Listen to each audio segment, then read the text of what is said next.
YouTube channel. I am Rodelis Alisna. Ngayon guys, magluluto tayo ng adobong pusit. So pakikita ko sa inyo guys yung aking adobong pusit na malamang ay common na tayo dito sa ating mga niluluto na ganitong pusit. Pero mayroon akong kakaibang style dito sa pagluluto. So mayroon akong idadagdag doon na kakaiba. So tara na guys, papakita ko na sa inyo guys. Tara na. Ayan na guys, yung aking pusit, 1 kilo yan. At saka ito yung aking bawang, sibuyas, kamatis. Ito yung aking bell pepper. Ito yung aking pang-ibabaw mamaya na sibuyas na bilog. At saka may konting sili tayo. At saka ito yung aking granules, at saka yung bitchin, at saka yung aking laurel at paminta. So ito yung guys ang ilalagay ko. So lagyan natin ng toyo at saka suka. So tara na guys, mag-start na tayo. So ayan na guys. So ngayon guys, ilalagay na natin ang ating bawang at ito ay mainit na.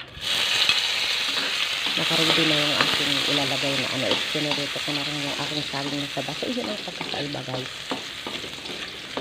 Saging na saba, bagong style, at para hindi naman tayo maumay sa ano, at natural na lang siguro sa atin yung nagluluto tayo ng pusit. Marami nakakaalam. So magbago tayo ng style sa pagluluto para masarap, hindi pagsasawaan. Sunod natin ang kamatis. Ayan.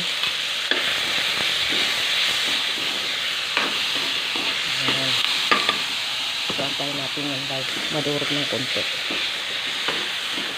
bago natin ilagay ang pusit. Kailangan madurog ang kamatis. So ang pusit hindi matagalang pagluluto guys, kasi mabilis lang yan. Ngayon pag nasubrahan ng luto yan ay diba nga mga matigas na siya, naninigas, kumukunat din. Kailangan pabilisan lang kasi yan, hindi naman yan talagang kailangan sobrang luto. Hindi din hilaw, hindi rin namang sobrang luto kasi ayun nga, nagiging matigas din siya. Ayan. Sunod natin ang ating pusit. Ayan.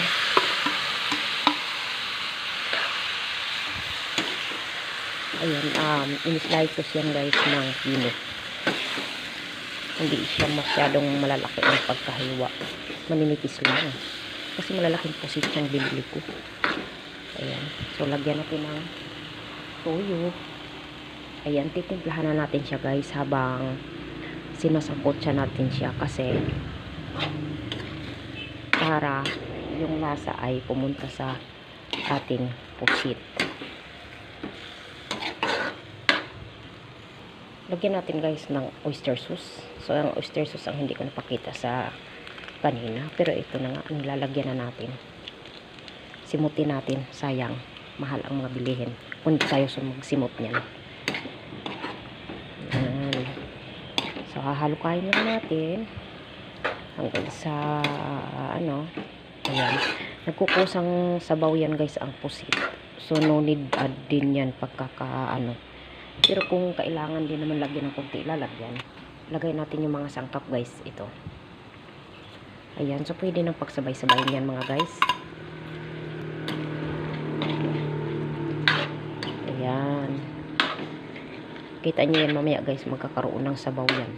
Kasi hindi naman kailangan natin yan damihan ng sabaw. Dahil nga pusit yan, adobo. Ayan.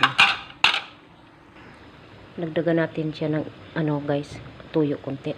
Ayan, para umano yung lasa, kasi alam kong kulang pa yun. Yan, pagka medyo alam mo namang maluluto na yung pusit, pwede nang sundan ng suka. Lagyan natin siya ng suka mamaya maya. Antayin lang natin guys na kumulo. Takpan muna natin ng saglit.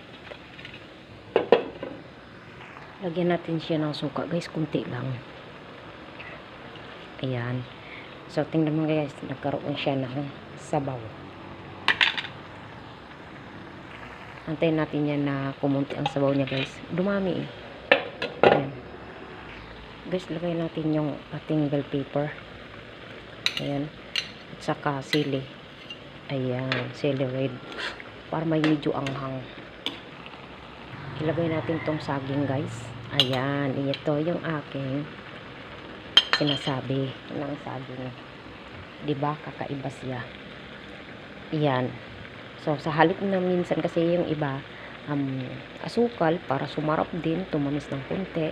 Ito, no need na mag-add tayo ng asukal kasi ang saging na magbibigay ng tamis dyan sa ating pusit. Kaya masarap. Ayan.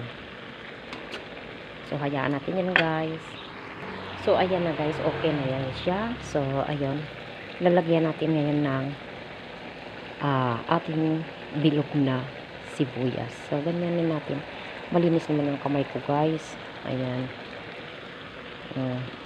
Di tayo pwedeng gagawa na marumi ang ating kamay. Kailangan laging malinis lang. So, kinamay ko na para maging ayos naman yung kanyang paglalagay ko. So, ayan na, guys. Tapos na yung ating kuwan. Parang maraming tubig lang yan, guys, or sauce niya. Pero konti lang yan kasi kumukulo. Kaya kumaibabaw ng ganyan yung kanyang sauce. So, thank you so much, guys, sa pagpanonood niyo. Thank you for watching, and don't forget to like, comment, and share. Please subscribe to my channel and click all my notification bell para update ka sa lahat ng aking mga video. Bye bye, mga guys.